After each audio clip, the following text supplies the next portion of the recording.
Oke, assalamualaikum warahmatullahi wabarakatuh. Waalaikumsalam warahmatullahi wabarakatuh. Oke, gimana kabarnya Mbak hari ini teman-teman?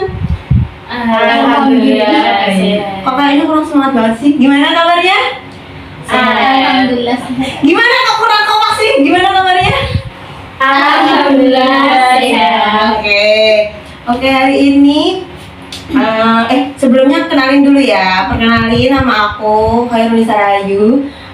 Aku di sini sebagai konselor untuk bimbingan kelompok kali ini. Nah, di kesempatan kali ini aku mau bahas tentang kenakalan remaja. Kan akhir-akhir ini merebak banget ya apa kenakalan remaja. Kenapa sih harus ada bimbingan tentang kenakalan remaja? Apa sih itu tujuannya itu? Nah, tujuan ini tuh yang pertama itu agar kalian itu tahu apa sih kenakalan remaja itu dan gimana sih itu cara mengatasi kenakalan remaja yang akhir-akhir ini sangat merebak gitu di kalangan anak-anak muda sekarang. Apalagi kalian kan sekarang gadis-gadis ya yang kenakalan remajanya gimana ya, kalau di dunia luar itu lebih rentan gitu. Sebelum masuki sesi selanjutnya, boleh dong kenalan satu persatu dari mbaknya dulu dong. Sebelumnya perkenalkan, nama saya Desi Karumawati. Nama saya Hanifah Zahra. Nama saya Alfian Putra. Nama saya Lutfi Rahmati Syifa.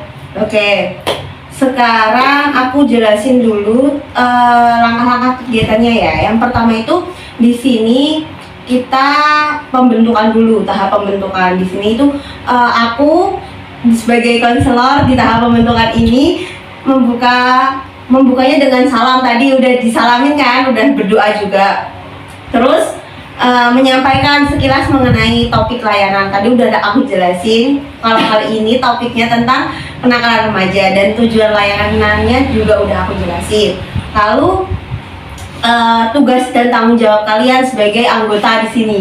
Nah, tugas dan tanggung jawab kalian itu di sini sebagai klien itu ya dengerin. Nanti kalau ada diskusi ya kalian ikut gitu aja. Kan gampang kan? Terus pemanfaatan waktu di sini aku 3 kali 45 menit. Jadi nanti ada 3 kali pertemuan dan satu sesi pertemuan itu 45 menit gitu. Oke. Terus mengajak peserta harus berkonsentrasi menyimak apa yang aku sampaikan materinya, dan nantinya kalian juga berkontribusi dengan kegiatan selanjutnya. Oke, tahapan selanjutnya itu ada tahapan transisi. Di tahap ini kalian nanti ada game-game juga untuk meningkatkan konsentrasi kalian. Terus ada diskusi kecil lah gitu. Dan nanti selanjutnya ada tahap inti dan terakhir nanti ada tahap penutup. Oke. Kalian masih semangat gak sih? Masih. Masa sih? Kayaknya ngantuk deh.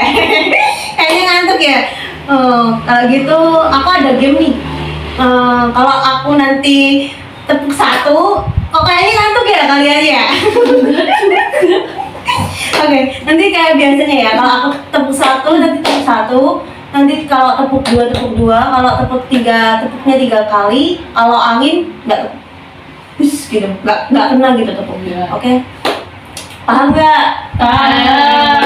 Paham kan? Yuk semangat, yuk. Yuk, tepuk 1, tepuk 2, tepuk 3, tepuk 1, tepuk angin. Tepuk 1, tepuk 3, tepuk 2. Oke. Oke, guys. Teman-teman, gini nih. Aku tampilin PPT dulu ya. Ya.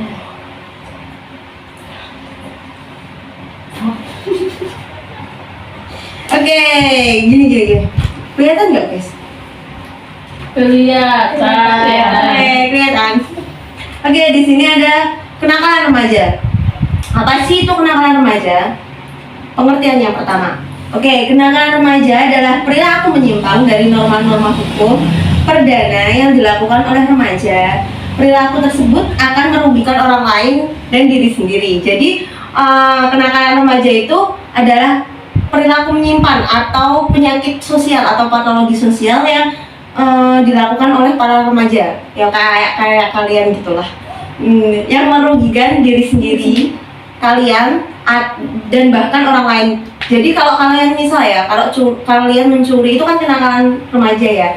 Itu kan yang repot bukan kalian sendiri, tapi orang lain yang kalian curi barangnya gitu.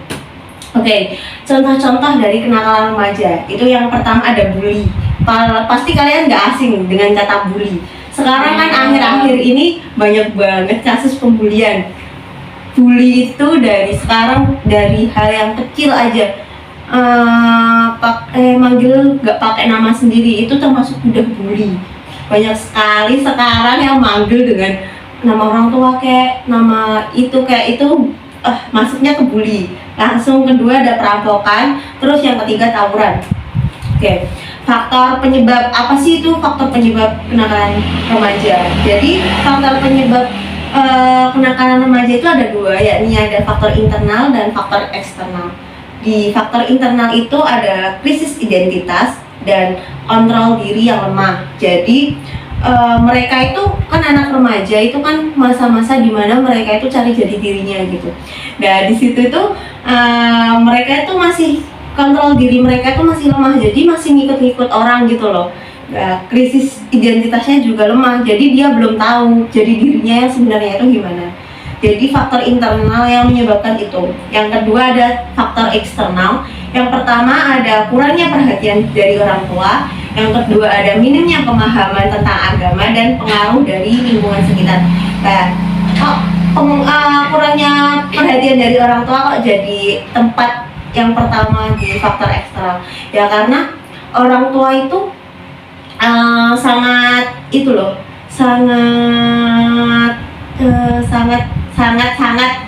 penting bagi anak gitu, kehidupan anak. Kalau remaja yang kurang perhatian orang tua, pastikan mereka caper lah istilahnya. Gimana sih cara dapetin perhatian dari orang tua gitu. Yang kedua ada minimnya pemahaman tentang agama. Dia itu kurang banget agamanya, biasanya ya udahlah Islam KTP aja gitu. Jadi dia mau gimana kayak mau merampok ya udah, dia nggak tahu itu bener apa salahnya. Terus pengaruh dari lingkungan sekitar, kayak misalnya tadi bullying, kok teman-teman ngebully enak sih, jadi dia terpengaruh. Jadi lingkungan itu juga sangat memiliki faktor penting dari penyebab kenakalan remaja itu. Nah, gimana sih upaya pencegahannya? Jadi kan kalian remaja ya, kalian pasti tahu gimana cara pencegahannya. Kalau belum tahu ya ini aku kasih tahu. Yang pertama adanya motivasi dari keluarga, guru, teman, sebaya untuk melakukan melakukan kegiatan-kegiatan yang positif. Terus pandai memilih teman, karena teman itu sangat berdampak. Terus kemauan orang tua untuk memenuhi kondisi keluarga sehingga terciptanya keluarga yang harmonis, komunikasi dan nyaman bagi remaja. Jadi orang tua nggak boleh otoriter gitu. Gimana mereka anak remaja biar bisa terbuka sama orang tuanya gitu. Jadi kalau orang tua kemauannya mau sendiri tanpa mengikuti apa yang mau anak-anak remaja sekarang, pasti anak remaja itu akan memberontak dan mereka mencari kebahagiaannya malah di luar gitu. Nah itulah penyebab mengapa kenakalan remaja merebak. Terus membentuk ketahanan diri agar tidak mudah terpengaruh. Jadi iman kita dikuatin lagi lah. Oke.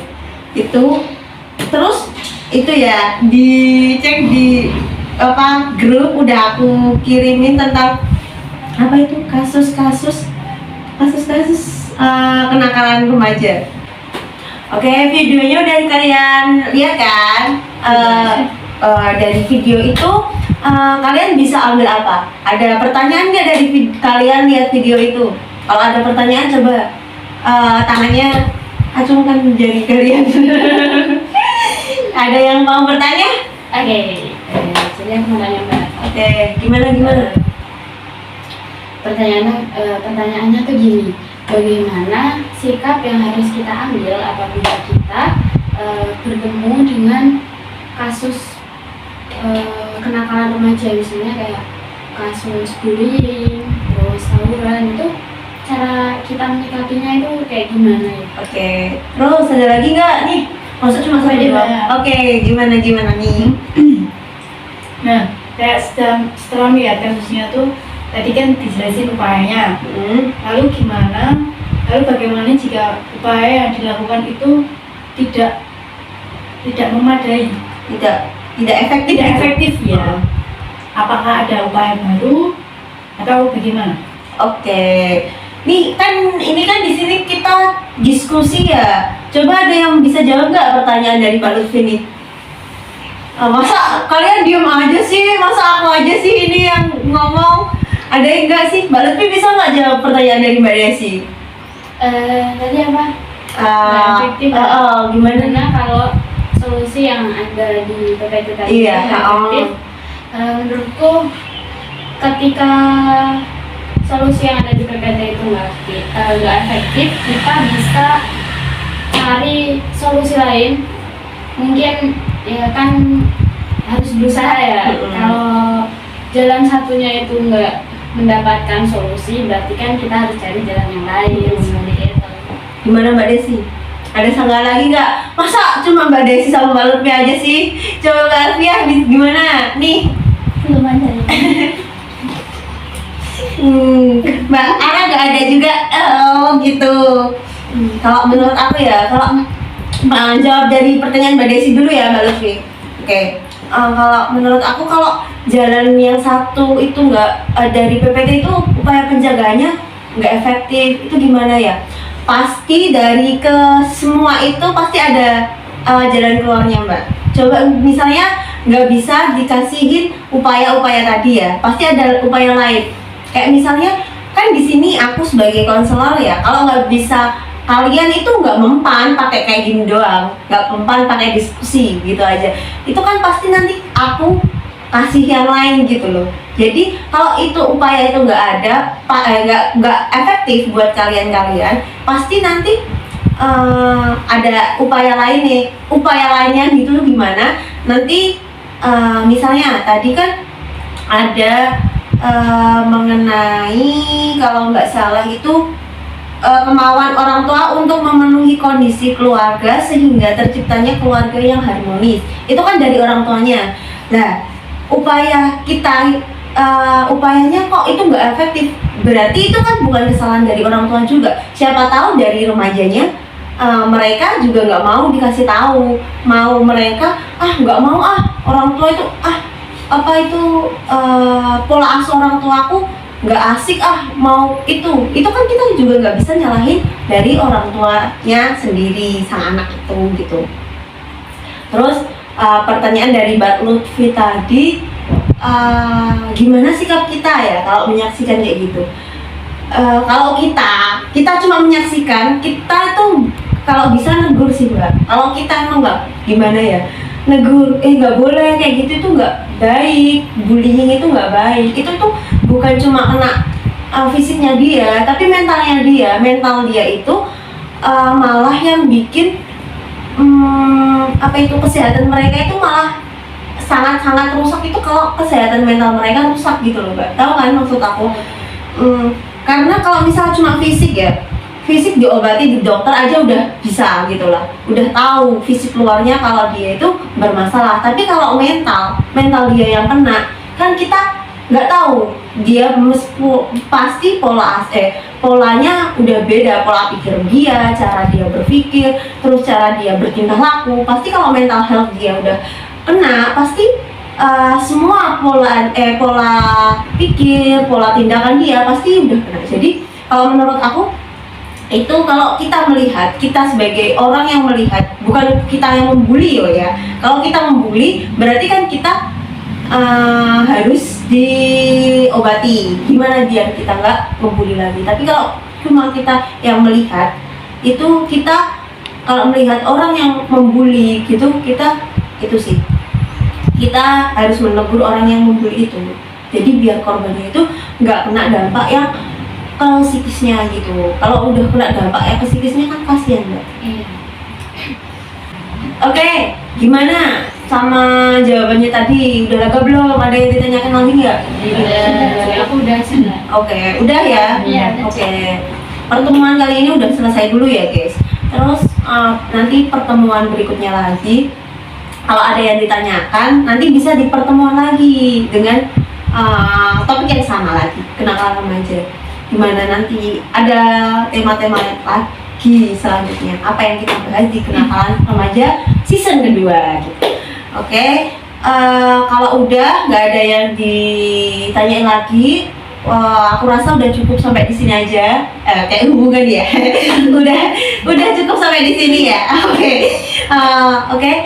Dari aku sebagai konselor, aku minta maaf yang sebesar-besarnya apabila ada salah kata dan perbuatan.